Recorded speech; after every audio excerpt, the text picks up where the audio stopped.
السلام علیکم دوستو، میں آپ کا دوست محمد انس اور امید کرتا ہوں آپ سب لوگ خیریت سے ہوں گے اور خوش ہوں گے۔ ہمارے چینل میں ایک بار پھر سے آپ کو خوش آمدید کہتا ہوں اور آپ لوگوں سے بس اتنی گزارش ہے کہ اگر آپ ہمارے چینل پر نئے ہیں تو سب سے پہلے ہمارا چینل سبسکرائب کر لیں اور بیل آئیکن کو دبانا مت بھولیے گا۔ شکریہ، جزاک اللہ۔ تو چلیں اب آج کی اپنی ویڈیو شروع کرتے ہیں۔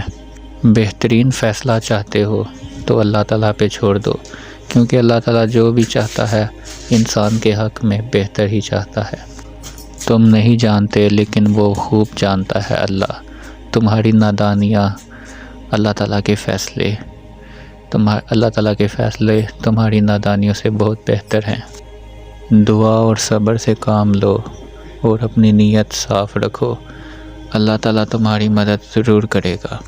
ہو سکتا ہے تم جس کے لیے روتے ہو وہ تمہارے لیے صرف ایک دعا ہی دور ہو، کیونکہ آزمائش تو انہی کے لیے ہوتی ہے جنہیں اللہ تعالیٰ بہت پسند کرتا ہے، اور صبر وہی کرتے ہیں جنہیں اللہ تعالیٰ بہت پسند کرتا ہے۔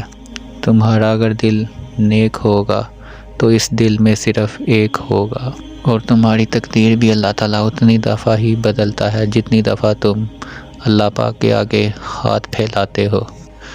تم لوگ جانتے ہو کہ دعا کیا ہے؟ دعا یہ ہے کہ اپنی ہر پریشانی اللہ تعالیٰ کو بتا کر خود کو پریشانیوں سے دور کرنا۔ جس کو تقدیر پر یقین ہوتا ہے وہ اپنے اوپر آنے والی مصیبتوں سے نہیں گھبراتا۔ لوگ تو 1000 منتوں کے بعد بھی نہیں مانتے، لیکن اللہ تعالیٰ تمہاری صرف ایک منت سے تمہاری ہر بات مان لیتا ہے۔ مجھے اپنے رب کے آگے بولنا بہت پسند ہے، کیونکہ میرا رب میری باتیں بڑے غور سے اور بڑی توجہ سے سنتا ہے میری باتیں۔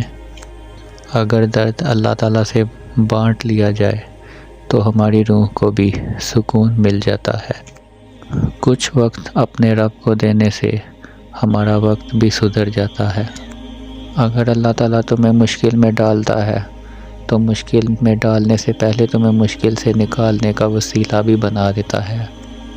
دوستوں، اس بات سے پریشان نہ ہونا کہ دنیا تمہارے ساتھ نہیں، بلکہ اس بات سے خوش ہونا کہ دنیا کا مالک تمہارے ساتھ ہے۔ تمہارا مقصد صرف اتنا ہونا چاہیے کہ تمہیں دنیا کو نہیں، اپنے رب کو راضی کرنا ہے، اور جب تمہارا رب تم سے راضی ہو جائے گا تو پھر تمہاری زندگی میں انقلاب آئے گا۔